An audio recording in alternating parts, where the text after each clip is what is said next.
Salman F Rahman, Anisul হক সহ রিমান্ডে রয়েছেন যেসব ভিআইপি আসামি, তাদের সবাই এসি রুমে থাকছেন, খাচ্ছেন বাসা থেকে রান্না করা পছন্দের সব খাবার। এমনটাই জানা গেছে ডিবির বিশ্বস্ত একটি সূত্র থেকে। আর এই বিলাসবহুল দিন কাটানোর জন্যই যে কোনো পন্থায় রিমান্ড আবেদন করে সেটা মঞ্জুর করানো হচ্ছে বলেও অভিযোগ পাওয়া গেছে।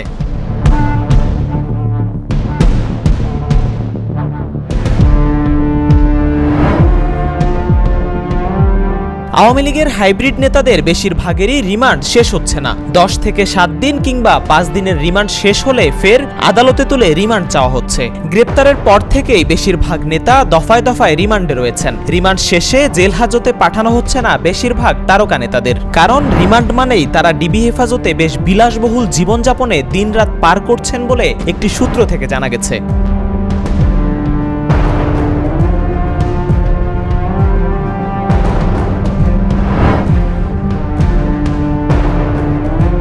জানা গেছে ডিবি হেফাজতে রিমান্ডে থাকা নেতাদের প্রায় সবাই এসি রুমে থাকছেন, বাসা থেকে রান্না করা হরেক পদের খাবার খাচ্ছেন। যাদের ব্যাংক অ্যাকাউন্ট জব্দ করা হয়নি তারা চেক সাইন করছেন, মোবাইলে যোগাযোগ করছেন প্রয়োজন মতো। আটক অবস্থায় এমন বিলাসী জীবনযাপনের জন্য তারা ডিবি পুলিশের মাধ্যমে বারবার রিমান্ড আবেদন করছেন বলেও সূত্রটি দাবি করে। রিমান্ডে থাকা নেতারা বেশিরভাগ সময়ই একসাথে সময় পার করছেন, খুশ গল্প করছেন, টিভিতে নিজেদের খবর দেখে হাসাহাসিও করছেন বলে গুজব রয়েছে।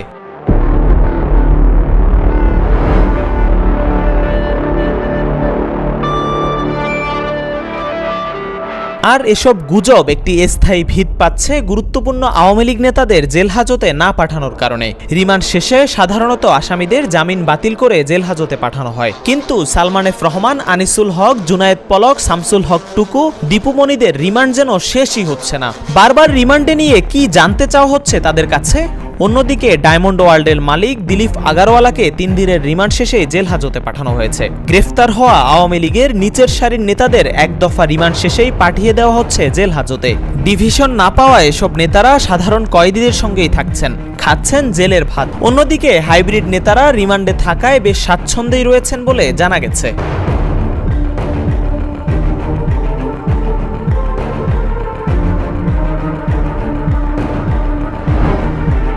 যেসব নেতাদের বারবার রিমান্ডে নেওয়া হচ্ছে তারা নাকি চাঞ্চল্যকর তথ্য দিচ্ছেন, কিন্তু সেই সব তথ্যের কোনো কিছুই প্রকাশ্যে হচ্ছে না।